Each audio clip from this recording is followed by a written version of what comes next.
Hello there. Welcome back to another episode of Star Wars in a Galaxy. I'm Eli. I'm Jacob. And today we have yet another episode of Star Wars in a Galaxy for you all here. Sorry for the unexpected break. We've had some scheduling difficulties, but we are back and we have a very complicated recording schedule that we've been working on, but we are finally back. We will be back consistently for the next 3 weeks. Beyond that, I think 4 probably as well, but we'll figure that out. Future remains uncertain.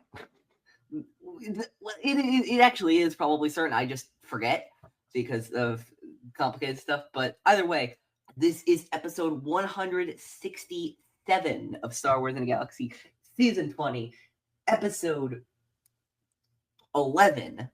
Never done this, not never, but rarely done seasons with this many episodes. But that's what we get for doing one episode of Andor, a Star Wars story a week. It's a vibe. Such a vibe. It is incredibly. It is as the kids say, a vibe. I guess it's us. We are kids, but yeah. So yeah, today we watched The Daughter of Ferrix, the 11th episode of Star Wars, of Andor, a Star Wars story, and yeah, Jacob, anything you want to say before we get to the summary? No, let's do it. Daughter of Ferrix continues our multiple stories from storylines that we have become accustomed to in Andor. And like we usually do, I'm going to describe these stories subplot by subplot. So yeah, the episode begins. We have our first major subplot, which I'm going to do with Cassian and Ruescott Melshi as they escape their own ways from the Narkina 5 penitentiary. They're escaping from the penitentiary, but they're still trying to get off planet. They come upon these two. They don't actually name their species, but their species is called the language is called Narkinian. So if I may make a crude guess, I would call them the Narkinian species. Dewi and Freedi Pamular, two aliens who are living peacefully or at least as peacefully as they can, away from the Empire on Narkina 5. They catch them, hoping to maybe turn them into a score for the Empire, but then they quickly are reminded of the fact, through Cassian and Melshi's clear hatred of the Empire, they're reminded of the fact that the Empire polluted their water supply, and so Cassian and Melshi eventually convince them to take them on their quad jumper to Niamos, so Cassian can get his stuff back and they can sort of lay low for a while. Niamos, following the protest there, and Raya, we don't exactly know what was happening on Niamos. Seems pretty quiet, but Cassian is able to grab all of his stuff previously, even though a completely different person is sleeping in what was his former living space.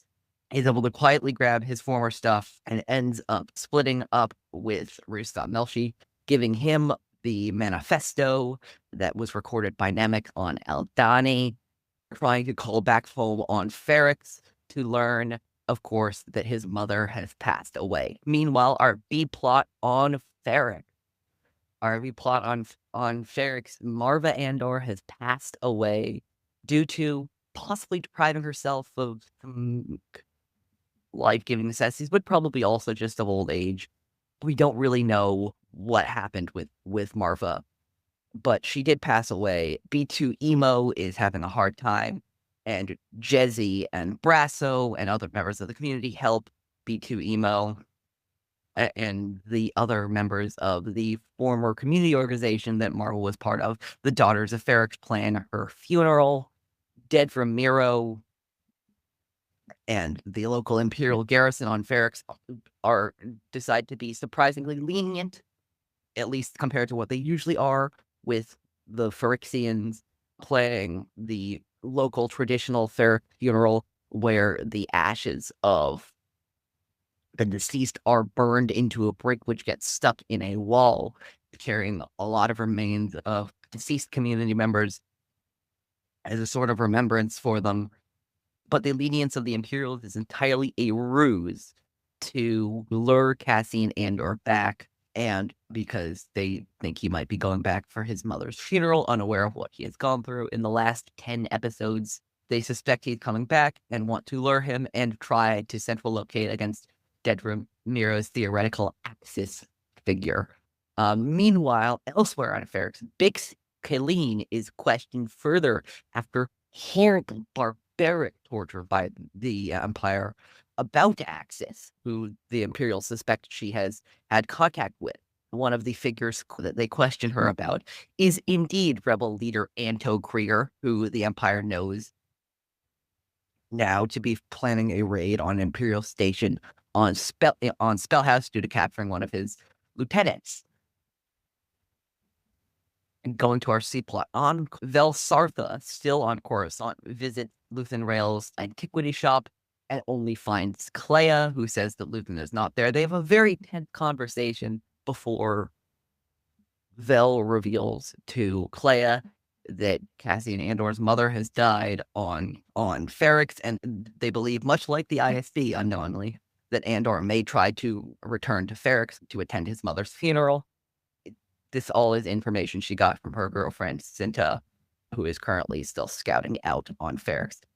Either way, she visits one last time before she heads off to Ferrix. She visits her cousin Mon, Senator Mon Mothma, on Coruscant. Mon is sitting by while in her dining room, Leida and several other young Chandrilan girls with an elder practice an old courtship ritual that is pretty archaic even in Chandrilan culture. Mon and Vel scoff at this, even though Mon makes it very clear that this was not upon her or even her husband's wishes. This was strictly Leida who wanted to do this, who found the elder, who got her friends together to participate in the ancient rituals. Mon also later tells Vel about all the dealings she's been having with Takoma and all the situations about what's been happening with her accounting, what she may or may not have to do in order to cover up financial transactions that she's been funneling to the growing rebel cause. Another part of Coruscant, Cyril Karn is contacted by his former Preox Morlana Lieutenant Linus Mosk, who tells him about Maarva Andor's funeral, and he rushes off to Ferrix while Edie Karn is, as always, disapproving. Meanwhile, our final subplot of the episode, Luthen Rail make yet another visit to Segra Milo, where Saw Gerrera enthusiastically tells him that he and the partisans are ready to join Anto Krieger in the raid on Spellhaus, which Luthen Rail would have loved, like 2 episodes ago. Unfortunately, now he knows that due to Lonnie, that the Imperials know about the raid on Spellhaus, and so he tells Saw grimly that he is planning on sacrificing Krieger and his 30 men without their knowledge to watch them die in the raid on Spellhaus rather than revealing his role. This makes Saw absolutely paranoid, pondering that if Luthen has a mole in Krieger's men, Luthen has a mole in the Empire, maybe he has a mole in Saw, which leads Luthen to tell him that half-jokingly that his mole in the partisans is tubes, which maybe, I don't know. It's just a weird comedy beat that I love. Either way, Luthen Rail gets Saw to back down from an assault on Spellhaus, leaving Krieger and his men to die. Later, as he's about ready to jump to hyperspace, an Imperial arrestor cruiser apprehends Luthen on his Fondor hullcraft, and Luthen, with some quick thinking and tricky skill, manages to completely knock out the arrestor cruiser's communication device, completely destroy all of the TIE fighters it sends out, and jumps to hyperspace before the arrestor cruiser can really make another major move. The episode ends with the aforementioned call with Cassian and a buddy of his on Ferrix, telling him that his mother has passed away. I feel like it's weird because of all the episodes, I feel like this episode is kind of like Cassian's actually, I feel like in this episode the least of any episode. Speaking this is of very thinking much of this. This is very much an ensemble episode. Like everyone gets a little bit of run, a little bit of airtime. No one really soaks up all the attention necessarily. I don't know. Where do you want to start? What do you think? I think this is not going to make any sense, but I think I want to split up Cassian stuff. I want to talk specifically about the episode starting back on Arcana 5, which is something that I didn't think. I remember the first time we watched this episode, I'm like, oh, by the time we start Daughter of Ferrix, this 11th episode, they'll be off of an Arcana 5. Like, Cassian and Melshi will escape somehow. We're not going to, like, there doesn't need to be a thing, as is my background right now, there doesn't need to be a thing about exactly how they escape Arcana 5. Right? Right? Yeah.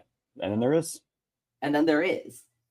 And I think this is so interesting. And of course, you know, the logistics is interesting because, you know, it's not like there'd be, I assume there'd probably be Imperial transport, like maybe they could track the Imperial transport, and like, you know, you don't think of those things in the moment of exactly how you're escaping off the planet. And this is something that I have to give to the series.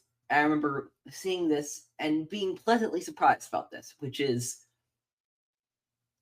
Andor is not a series. Andor is a series about this grit, about this on the ground feeling, you know, when it is on the ground with Cassian and his allies and enemies and all that kind of stuff. Or it is this political thriller with Mon or with Luthen. You know, there are all these different angles, but none of the angles really provide a ton of pulp, a ton of weirdness, a ton of just wacky things that we have become accustomed to in Star Wars. And I will admit that the wacky stuff is what I usually love about Star Wars. I remember so much being in The Acolyte, when The Acolyte was coming out, which I just realized Jacob hasn't seen still. Gotta get on that, man. Don't hate me for that. I'm on it. I got a bit of a backlog right now, unfortunately. There is an episode, and add to that quick sidebar with this, because I got part of this show, and it's not like I avoid doing this, but I realized I hadn't told Jake about this. This came out as of when we were recording this yesterday. Add to that list a new Tales of series. Tales of the Underworld. Oh, okay. I'm excited. With 3 shorts of Cad Bane and 3 shorts of you'd never guess who. It's Ventress. Oh, yes. Cad Bane, Ventress. We're finally, my girl, my favorite Sith assassin. We're finally figuring out what happened to her. But anyway, you know, I was gonna say in The Acolyte, which is like no diss to the volume at all, but it has the big sets, dramatic set pieces, all that kind of stuff on location filming, like Andor does. Yeah, and it's a different feel, and it has that big expansive feel. And one of the first things that happens in one of the episodes is we get this weird. I'm gonna try and say this without spoiling too much. Like this weird parasite-esque creature on a prison ship, actually. And I remember just looking at that and thinking, oh, we're back. We're so back. We're back to the weirdness. Yeah. We're back to the pulp. We're back to the wacky shit. All this to say, they're getting out of this prison. And then there are these 2 little, and I mean this in the best way and not a derogatory way at all, these 2 little weirdos in Dewi and Freedi Pamular. Yeah. They're love hilarious. It so much. I love them so much. And it's totally channeling, it's absolutely channeling A New Hope, original trilogy. Just you go into the cantina for the first time and you just got all the different crazy species and they're talking absolute mumbo jumbo.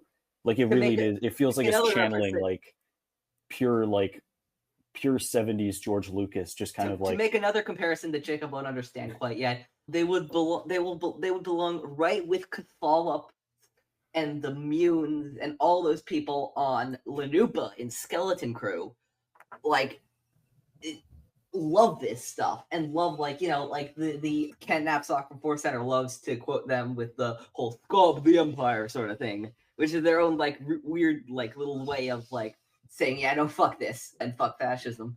they're all these grounded like the Nemec manifestos and the Luthen stuff and all that kind of stuff. I mean, no, these guys are G's. These guys are awesome. The Empire impacts them too, and yeah, no, I would pay for an entire episode with the Pamulars, keeping up with the Pamulars. We didn't already make this joke with another family entirely this season. Like, yeah, no, it's fantastic. I love these guys. They specifically mentioned they have a quad jumper, which of course, if we remember from The Force Awakens, it's the ship that Rey and Finn were going to escape Tatooine, not Tatooine. Wow. Jakku. Yeah. Jakku with before, not that one. That one's garbage. We'll take that quad jumper. The garbage will do. And yeah, no, this is like, I've heard, I think friends of the show, Alden Diaz has said this. Guest next episode, Alden Diaz has said this, where as Andor goes on, it gets more and more Star Warsy. And this is an absolute example of that. And I'm hoping, we're recording this just a few weeks before Andor season 2 comes out.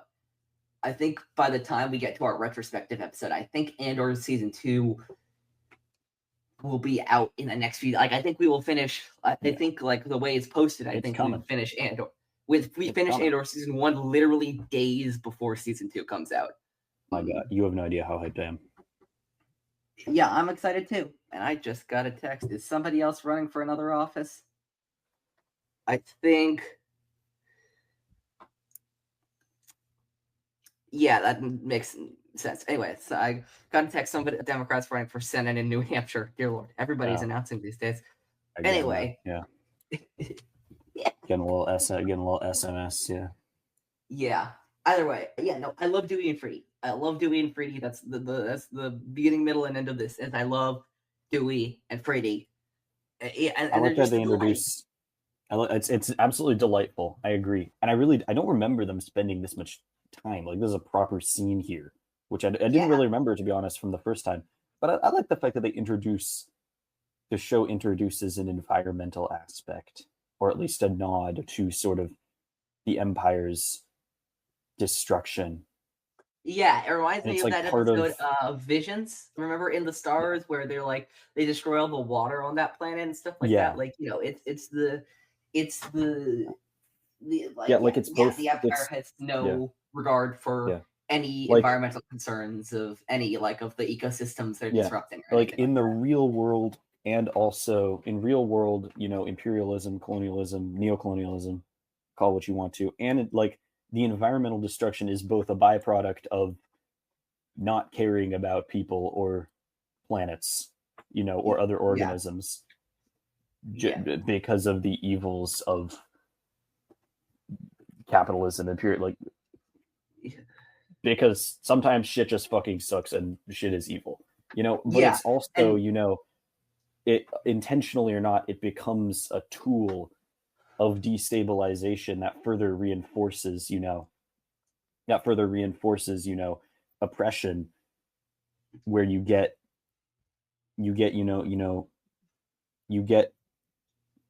industries and corporations and governments, that are down with, destroying people's homes and livelihoods and displacing tons of people, like presumably what has happened on this planet, if all the fish are going away and the water's being poisoned, which then, people then don't have the same resources. They don't have the same resources and social structures to fight back, because so many people are uprooted and they're more vulnerable to being turned into forced, exploited, underpaid labor that gets moved around at will. And so I thought it was very. I like that they included this scene and included that. Yeah, I really did. And speaking of there's the other non-direct versions of this, people corporations and stuff like that, for example, polluting atmospheres and forcing carbon emissions into the atmosphere to create create more frequent natural disasters like hurricanes or fires, say. I'm not referencing anything specific there, except for the fact that I am. So yeah, now all this to say, We love Dewey and Freedi and what they add to the show, the pulp. But of course, as Jacob mentioned, it still fits with the themes of the show. Yeah, and also I'll mention Ruescott Melshi and Duncan Powell returning as Ruescott Melshi. I don't think we've seen a lot of him in the trailers for season 2, but I'm sure he's going to be in season 2. And I'm excited to track the growth of their relationship because, of course, how solidly Cassian relies on him to get the job done on Wobani and then Scarif. Yeah. And maybe he's on Edu. I don't know if he's on Edu. But anyway, either way, in Rogue One, when they need a distraction on the ground battle, when Cassian goes with Jin to steal the plans, Jin's like, you're gonna need distraction, and Cassian points right at Melshi and goes, that's my guy. And there's a deep emotional reason now. We know that's my guy. Yeah, they've been through it together. Yeah. Let's see. Where do you want to go next? Call is yours. Let's see. My eyes are going to. I want to go to this conversation between Vel and Clea. All right, for sure. We can go to the Vel part, yeah. Which I think is so interesting. I totally forgot about this entire conversation from this episode, and this gives me some pause. This episode gives me a lot of pause as to Luthen, and we get a lot of good questions raised, ethical questions raised about how Luthen conducts himself. And this is not even is he right? Are his methods of fighting the Empire right, and all that kind of stuff. This, to me, with Clea and Vel, is more about how he runs his organization and how he runs his operation, where it's we have that line, they're being very hostile to each other, Clea and Vel. And Clea says,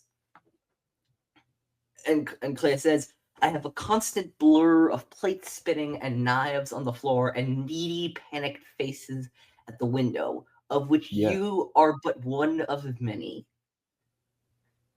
Which, on one hand, I want to give Clea some credit because I'm going to attack her and Luthen quite pointedly later. Which is, I get it. Oh gosh. They're running an intelligence organization. They're doing all of these things. They're leaving no stone unturned.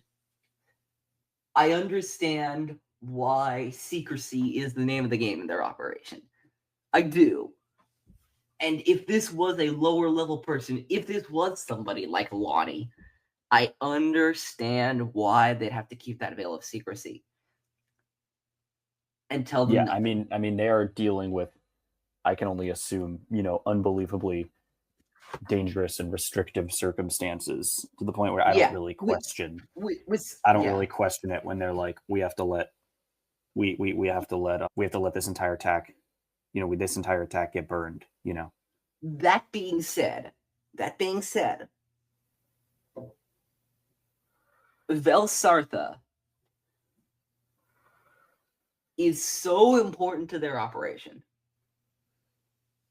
Vel Sartha led the opening shots of the Galactic Civil War for them. She led Aldani. They put her on that planet away from most resources and all that kind of stuff. Just living in the wild with 5 and then 6 at the last minute rebel soldiers on there, and planned a heist, and it went, all things considered, really well. They did exactly what they needed to do. And you're giving her nothing?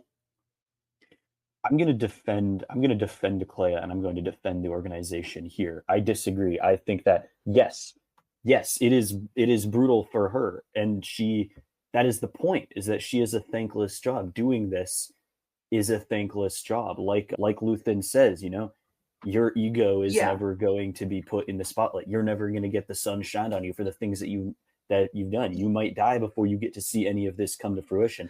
That's what they've all accepted. And that sucks for them. It's difficult. I think also for the effect is also that, Vel is important, and to our story, to the story that we're in on, Vel is incredibly important. We don't know how deep Luthen's operation really goes. We don't.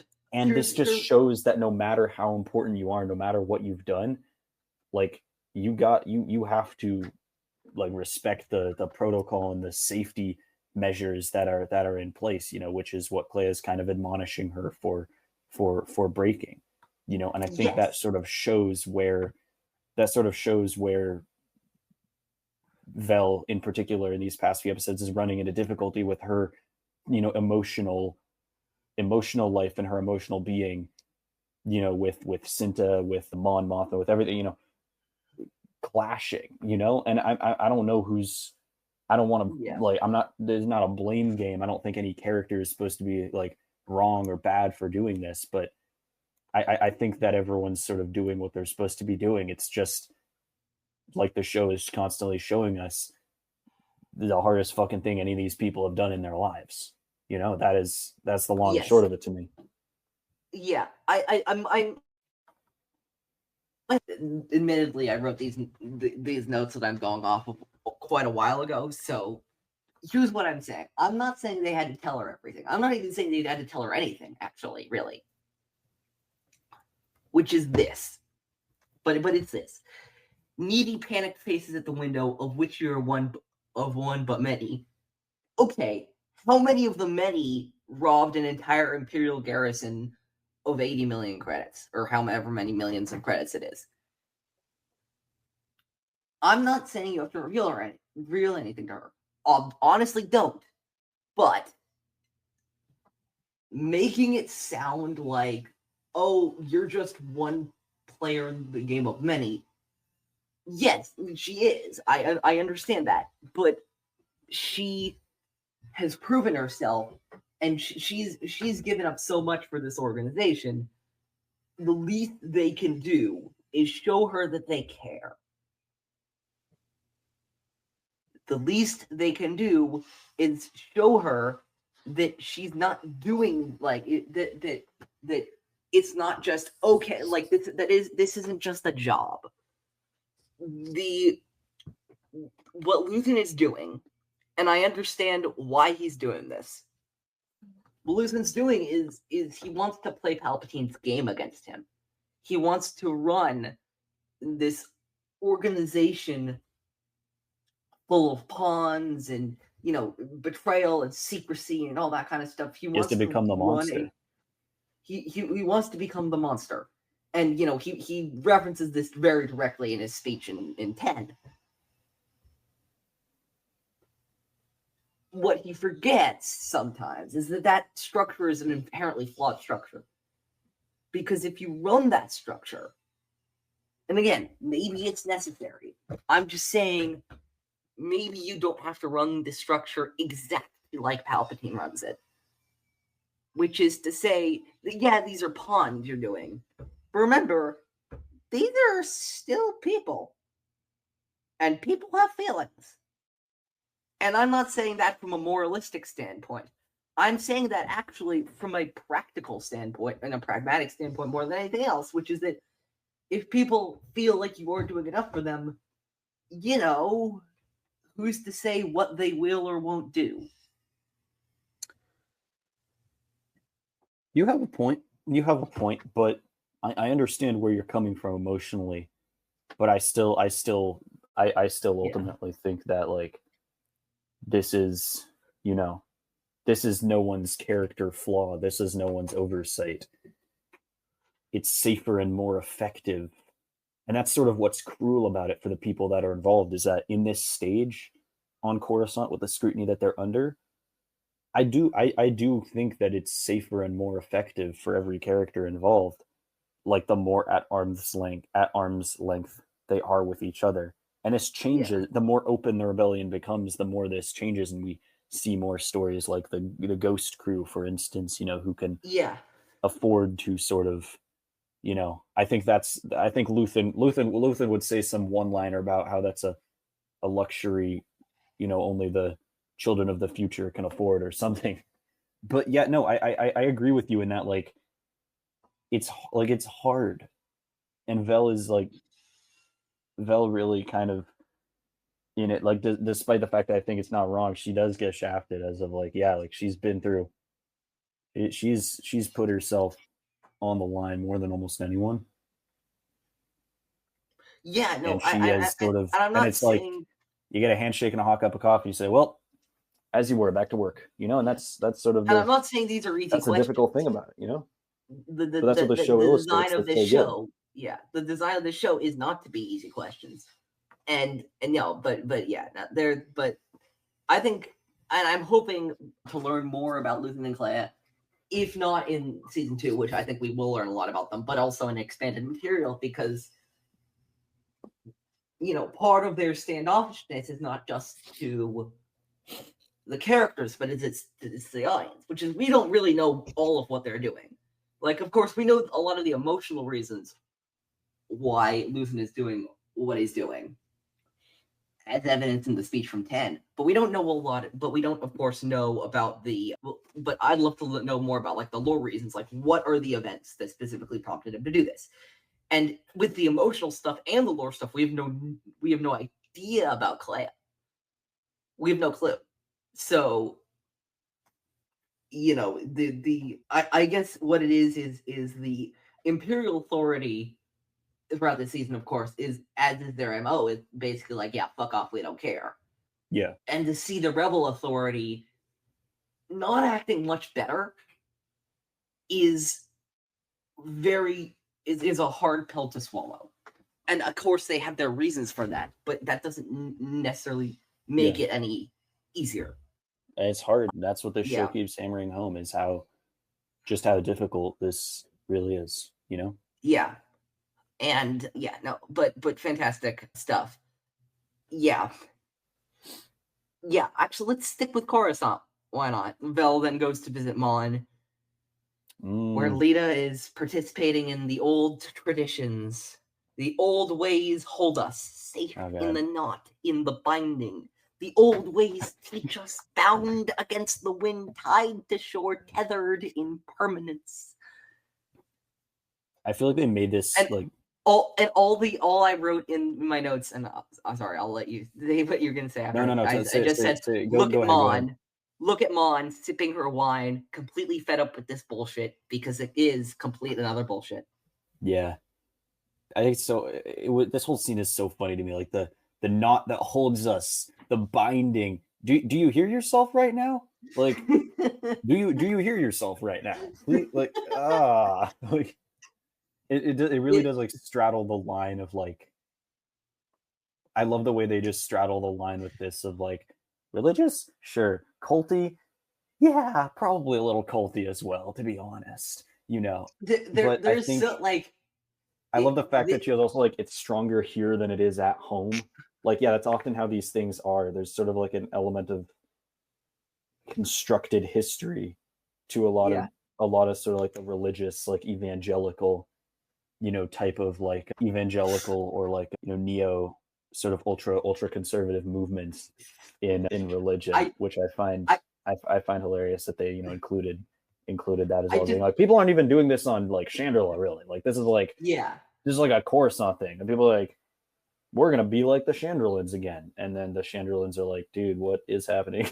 Is what I meant. I don't know. Maybe we don't know all the lore, but it's great. It's great. I love it. Yeah. The looks that Mon gives Leida when she comes out of the like practice or whatever they're doing, like, oh mother, don't you think what we're doing is so great and tied to the traditions? Yes, sweetie, absolutely.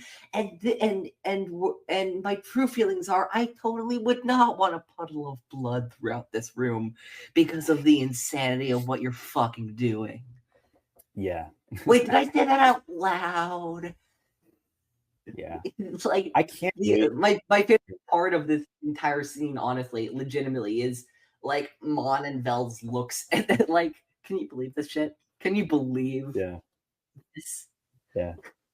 Yeah. And segueing into, Vel and Mon discussing how the walls are closing in on the Mothmas, financially with, the ledger and the, incoming sort of Imperial inspection, all that stuff. I just had a thought. I would love to see, and I really hope it happens. I assume it will at some point. The eventual, maybe it's the wedding dinner feast, maybe it's the Well, I don't know. we know the family wedding's dinner, but happening. I want so badly just a long scene of Mon Mothma and Lee and oh my gosh, I'm blanking on her daughter's name. You'll help me. Leida. Leida, yeah, Mon Mothma and Leida and Vel and the gangster that she hates, who I'm also Davos blanking on his name, Skalden. and Davos Skalden and maybe Stecken. and Perrin and Stecken all just sitting down together, chilling, having a family dinner. I would love to see it. There should be an entire episode, April Fools.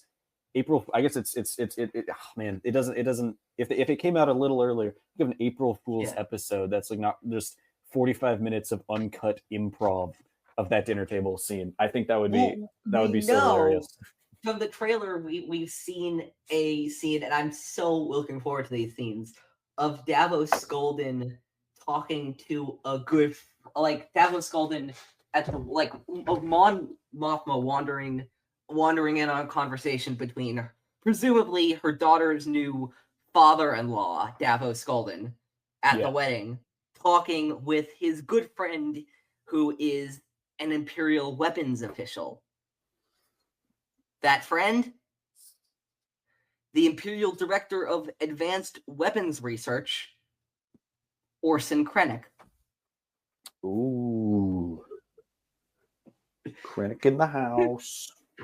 Krennic in the house. I'm ready. So Krennic is friends with Davos Skalden. And that is gonna be so funny. But yeah, the speculation aside, we're gonna get to this in next episode, I'm sure. I know we recorded it already. Yeah. But this choice that Mon's going to have to make of giving up her daughter's future, of Leida becoming so enraptured in these outdated, conservative, as he said, evangelical-esque Chandrilan old ways, and she's going to have to deal with that, her own offspring, for this rebellious revolutionary movement to flourish. And what also is great about this is, if you think about this, which is that Mon never got a chance to have her daughter as committed in the real. And again, maybe Leida will make the change. I'm hoping Leida will make the change, but I'm getting a feeling that she might not, honestly. But if you think about this, Mon does not have her own daughter as invested in the rebel cause. So, and then she looks around and she sees one of her allies in the fight, one of her fellow Imperial senators who struggles with this, and his daughter is as invested in the fight. And so she's like, okay, I'm going to take my friend's daughter on as my protege, as the daughter I never had. And yes, I'm talking about Leia. And I think that's the the idea of Mon having Leia as a protege, which I think is more a Legends thing, but I also think is canon to is a canon thing to a certain degree. But what was I gonna say? It just makes that idea have a lot more depth and a lot more that relationship has an extra dimension to it now. But if that's good, I think we should go. Let's go quickly have our last little scenes on Coruscant. Okay. Because we unfortunately go back to the Karns here, where Cyril gets a call from Linus Mosk saying, "Hey, shit's going back down on Ferrix. We need a plot reason for you. We need a plot reason for you to know to go back to Ferrix. Yeah. So get your ass back to Ferrix." Yeah, keeping up with the Karns.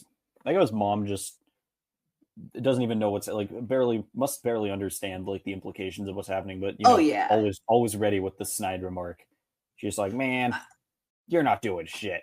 Give it up, brother." And look, props to Kyle Solar and Catherine Hunter as the Karns. Oh, great acting for sure, yeah. and I love their acting. I just can't stand those characters, and I know that's the point. I just hate them, and like it's just it's just like nah. I think, yeah. I mean, I think they're the ones who are kind of like, the Empire is the reason that they're miserable, but they don't know that. You know, they haven't identified. They don't understand that. You know. yeah. Anyway, sorry, Yeah. I was just editing Yeah. something. Other way, no, just just I just can't stand the Karns. And again, I know that's the point. But yeah, no, the Cyril's going back because Moss told him about the funeral and all that kind of stuff. No, but he is going back to You can't give it up. Ferrix, and we'll see how that works out next episode. Yeah, let's see.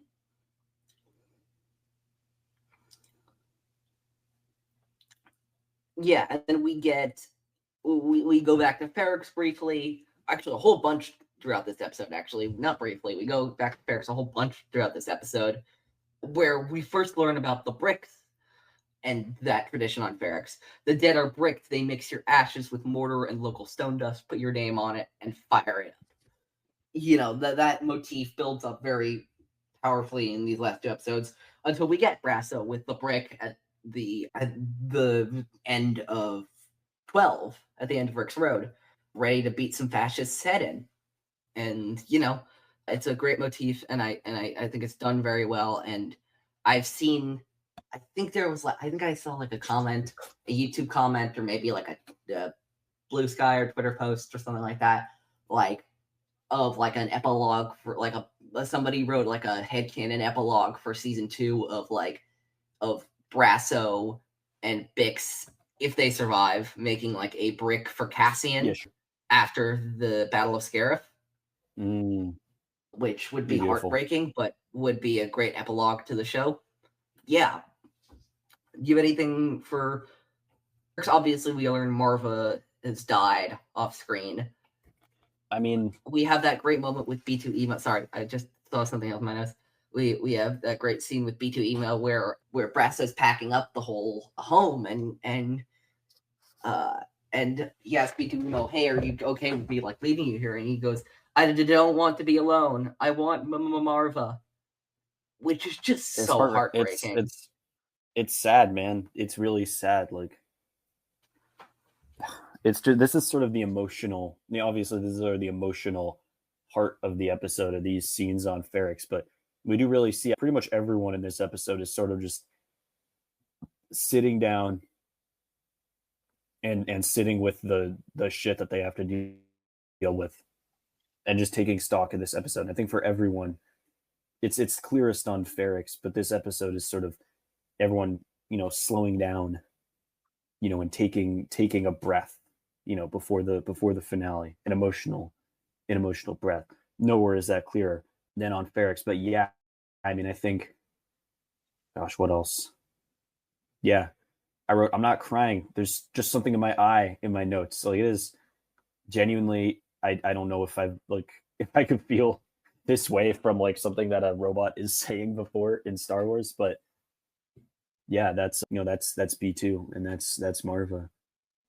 I mean, yeah, there you go. I don't know, what else do you have for the Ferrix bits? Yeah, no, we get a lot of that like great on the ground shit of like, again, building up this Ferrix as this place, as this community, and how they rally together in the face of a community figure dying. And no, it's beautiful to watch. Yeah, all roads lead to Rix, as a phrase I coined when we were recording the next episode, which we usually don't record episodes out of sequence, but unfortunately in this case our schedule demanded it. Yeah, but yeah, I think there's one last thing for this episode we got to cover, which is Segra Milo. Once again, we go there. Once again, we get another appearance from Mr. Saw Gerrera, played, as always, fantastically by Forrest Whitaker. One of my favorite performances from this side of the Star Wars universe will always be for us to Saw from anything really, from Rebels, from Rogue One, especially from Andor. Honestly, I think that Andor nails Saw Gerrera in such a great way. Yeah, and of course we get Mr. I believe this is Benthic? Two Tubes? I'm pretty sure this is Benthic. Yeah, this is Benthic Two Tubes. I forget where we see Edrio, or as I will always call them, top and bottom, because Benthic in scientific terms means bottom. So one's bottom, one's top, which has definitely not gotten me in trouble with some LGBTQ plus friends of ours. But anyway, with some queer friends of ours, yeah. But anyway, so yeah, Spellhaus Power Station. Tell Krieger I'm in. Oh, And it's that moment that like Luthen pauses and is like, yeah, oh, about shit, that. we should said that. Well, shit, we should said that like a few episodes ago. Yeah. And I love that even Saw Gerrera is shocked that Luthen is willing to sacrifice Krieger, or as he says, you'll burn Krieger. Yeah, because you'll literally burn him alive, basically. Yeah, no, there's that moment that I loved. That I think I saw like a post on BlueSky a few weeks ago about where Sawston writed, "You're burning 30 men. You're killing 30 men and Krieger." Like he has to be reminded that Krieger is also getting killed too, especially because he called him an ox a few episodes ago. Yeah, like, I mean, don't forget, I'm killing this other guy who you called slow and stupid. Yeah. I mean, I was kind of curious about why Saw, and maybe I feel like I did sort of accidentally answer my own question a couple sentences ago, but I was wondering, why is Saw included in this story when he ultimately doesn't get involved? What do you think? I think it's about, sort of giving Luthen another canvas, so to speak, so that we can see, what he's dealing with and the decisions he has to make and how he operates. Maybe also to show, like I said, dude, even Saw Gerrera is shocked that Luthen is, doing something. So maybe it's ruthless. I don't know if it qualifies as ruthless, but that he's making being forced into such a difficult decision, and that he's taken the decision that he is. Yeah, no, I absolutely think we're seeing Saw as a part of Luthen's storyline of how he's wheeling and dealing and what that costs him. I also think you can't have a story like this, especially one that leads into Rogue One, without having Saw. Like, Saw is just like, if this is describing that boots on the ground part of the rebellion building up, like, it would be almost weirder not to have Saw in a story like that. Like, with the mythology you built around him, with Rebels and Rogue One and Fallen Order and all that kind of stuff, like, I feel like it would be weirder not to have Saw. And as the rebellion grows larger, we've heard that Saw only appears, I believe, in 2 episodes, in Narkina 5. Yeah. And then in this one. But he's going to have an expanded role in season 2. And that seems only natural, because again, we need to see the big players in the rebellion, Mon and Saw, and of course Luthen will almost certainly have some involvement in that too, are coming together and trying to hash out their differences for the greater good. And of course, I'm excited to see the transition from this Saw to the Saw we get in Rogue One, where Saw has been emotionally broken a lot by this point. Like, he's been completely radicalized. He's been completely broken at this point. But he hasn't been physically broken yet. He hasn't had that encounter with those Geonosian pesticides that we get in Rebels yet. He hasn't, gotten like all of this robotic stuff, the machine more than man sort of thing, paralleling a little bit with Vader. I think it's only appropriate that we see this journey.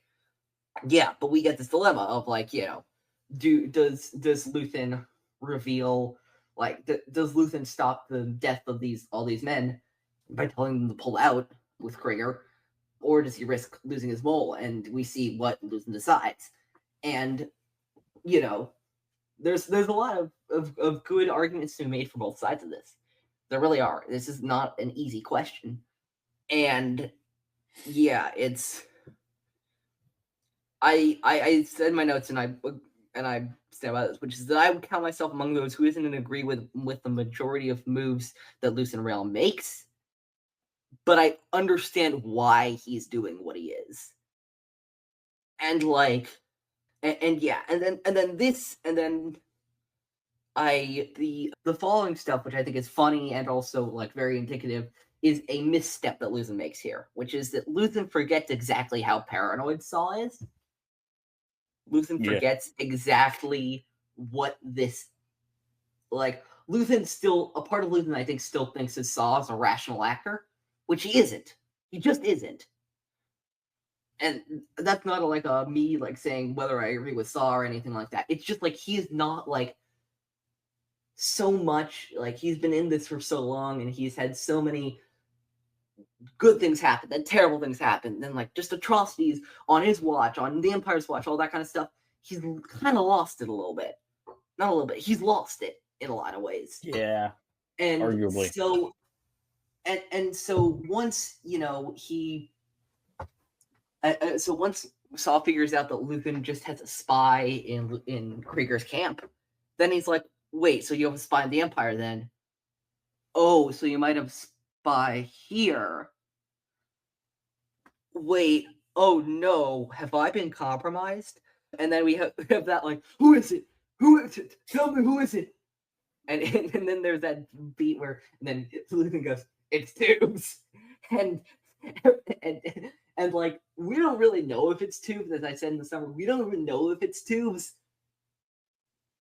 But it's still fun. It's just very funny to me. That Luthen's I'm not even sure if Luthen has one. I'm betting he doesn't because he knows he can just talk to Saw, and he and Saw have that working relationship. But maybe he does. But so he just kind of panics and looks around the room. Tubes. Yeah, it's Tubes. Yeah, and I just saw this thing I wrote in my notes, which I agree with, which is that one of my major issues with Luthen Rail is that he relies so much on logic and seeing everything like a Dedrick board that he too often leaves behind the cause, which is what they're doing this for. Sure, he does it some, the hanging by the same rope stuff, but he's rarely inspirational. I know a lot of this is because he believes that he himself will never make it to the end, but that doesn't mean others won't. Someone needs to believe into the movement. Someone needs to hope. It all comes back to hope. And I wrote in my notes, I'm I want to see a conversation between Luthen and an Organa. Leia would be my preferred pick, but I take Bail or Breya as well. Somebody who does, throughout the darkest of dark moments, believe in hope. I think that'd be I think that'd be a really interesting conversation. And then we have, of course, what was I going to say? Then we have that iconic line that we saw in the trailers, but it's still the exchange that we saw in the trailers, but it still rings true. And I love this recognition in each other. For the greater good, call it what you will. Let's call it war.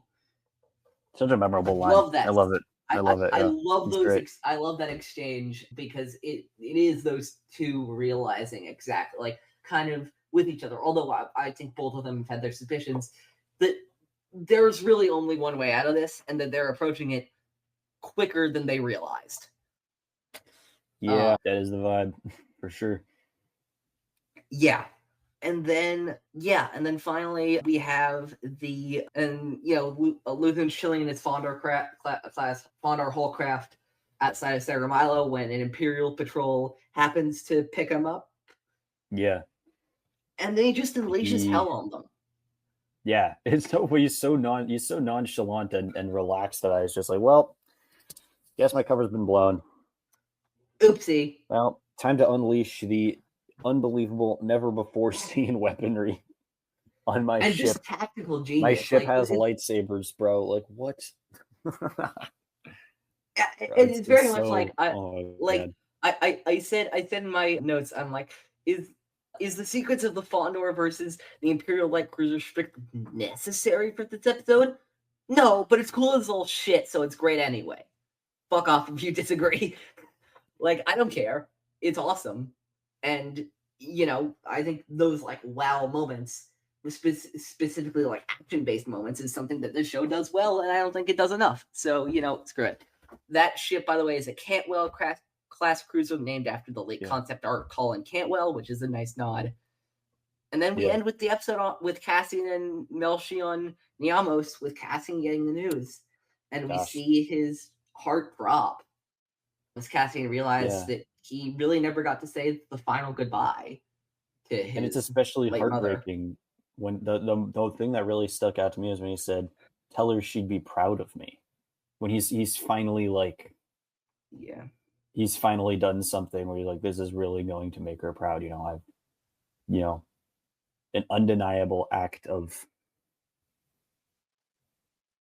the purest, the purest resistance, the purest rebellion, breaking out of that prison from extraordinary circumstances, and then everything changes in that moment when he finds out. And it is a heart-wrenching moment for sure. I mean, thinking back and kind of almost having the benefit of watching this episode, because I tend to watch the episodes, the day of when we record it. Having watched this episode again on top of the rewatch that we've been doing for today, I almost wonder if this is sort of his, like Kanan, against the Inquisitor at the end of season 1 of Rebels. And it was this I have nothing left to fear kind of moment where his biggest attachment, that he had, and his attachment almost to not only, of course, to Maarva, but also to the idea of taking her and escaping, and living out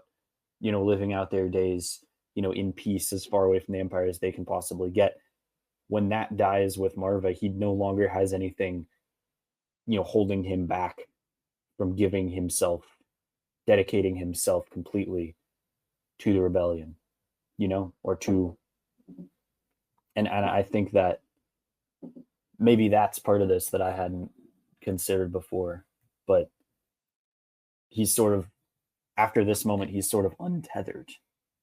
If we think to the next episode of kill me or take me in, Maarva was alive. No way, that's not where his head would be at all if Maarva was still with him, Absolutely, yeah. No, that this is another push to make him like it's tragic. Don't get me wrong, but it is another push to ultimately set him on the path that he is supposed to be on. And yeah, I think that's about as good a place to end this as any. What overall thoughts on this episode, Jacob? I mean, a much better episode. I think I enjoyed it more than I remember. I think it's sort of, despite the fact that we're bouncing around and checking in on just about everyone, before the grand finale. Of course, this is sort of a moment of catharsis and mourning, and most of these people in some way or another have to slow down and sort of sit with what they've been dealt, most of all Cassian, and I think that it makes for a beautiful episode. And I think I appreciated it more the second and third time around than back in 22, 23 when it came out originally. Yeah, no, I like this episode a lot. I think it's actually near the middle of the pack with me for my Andor ranking. Something I'm sure we'll get into with our retrospective episode, which we are actually recording right after this. But no, it's very good. All roads lead to Rix. Yeah, more development of the Ferrix community, but continuing all of our original plot lines that we have been getting into from Narkina 5 onwards and all that kind of stuff. And yeah, no, some great moments, but ultimately this is the first part of the 2-part finale where it all leads up to what the breakout at Rix Road. That's going to be it for this episode of Star Wars and Galaxy. Next week, an episode that we mentioned we already recorded, episode 168 of Star Wars and the Galaxy. We've finally done it. We will finish season 1 of Andor with special guest, friend of the show, host of Octo Radio, and Anytime with Ken and Alden. Alden Diaz joins us for Rick's Road. We recorded that episode.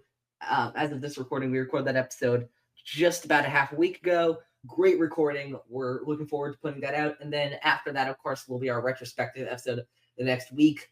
In the meantime, you can listen to us everywhere: Spotify, Apple Podcasts, wherever you listen to your podcast, we will be there. You can follow us everywhere that we are on, which is mostly Instagram and BlueSky. Instagram and BlueSky at In a Galaxy Pod. BlueSky at inagalaxypod.bsky.social, which is where we're mostly on. You can follow me everywhere at my link tree, linktr.ee/_OchiFan327.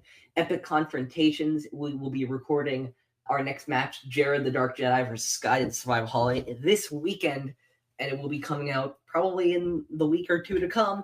So stay tuned for that. In the meantime, I think all there is left to say is, may the Force be with you. Always. Always.